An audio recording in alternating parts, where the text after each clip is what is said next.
করার ন্যায্য অধিকারী হলো একটি নির্বাচিত গণপ্রতিনিধি। শুধু শুধু আর সময় ক্ষেপণ করবেন না।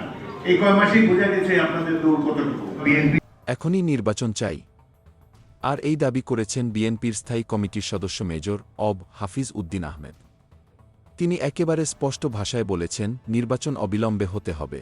৩ মাসের মধ্যে নির্বাচন ব্যবস্থা পুরোপুরি সংস্কার করা সম্ভব, এমনকি নির্বাচনের মাধ্যমে জনগণের সরকার আসার সুযোগ পেতে হবে।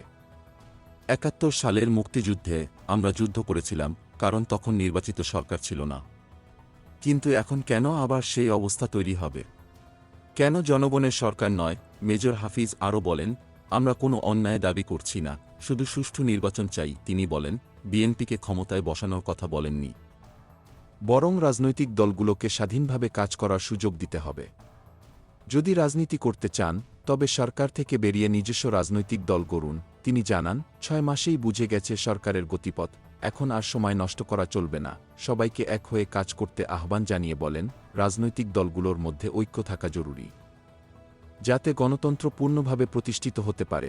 মেজর হাফিজ মুক্তিযুদ্ধের গৌরবের কথা তুলে ধরে বলেন, আমরা অস্ত্র হাতে তুলে নিয়েছিলাম দেশ রক্ষায়, মা বোনদের সম্মান রক্ষার্থে। তিনি আরও বলেন, বাংলাদেশের ইতিহাসে যে দুর্নীতি হয়েছে তা বিশ্ব ইতিহাসেও বিরল। ভারতকে উদ্দেশ্য করে তিনি বলেন, যখন আপনার পছন্দের নেত্রী বিদায় নিয়েছেন, তখনই তারা আমাদের গাছ কেটে নিয়ে যায়, সীমান্তে কাঁটাতারের বেড়া দেওয়ার চেষ্টা করছে। তিনি এই পরিস্থিতি রুখে দেওয়ার জন্য সবাইকে সজাগ থাকতে বলেছেন।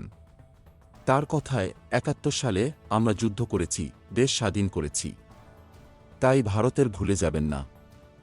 আমাদের শক্তি কি ছিল? তিনি আরও বলেন, প্রফেসর ইউনুসকে সম্মান জানাই, কিন্তু নাবালকদের কথায় চলবেন না। তিনি বাংলাদেশের জনগণের দেশপ্রেম এবং জিয়াউর রহমানের সততার প্রশংসা করেছেন। সবশেষে তিনি দেশপ্রেম, মানবিকতা ও সাম্যের জন্য মুক্তিযুদ্ধের কথা মনে করিয়ে দিয়ে বলেছেন, এটা ছিল আমাদের যুদ্ধের মূল লক্ষ্য। এখন এই সমস্ত রাজনৈতিক দলের মধ্যে ঐক্য প্রতিষ্ঠিত হোক, জনগণের সরকার আসুক, আর দেশ উন্নতির পথে এগিয়ে যাক।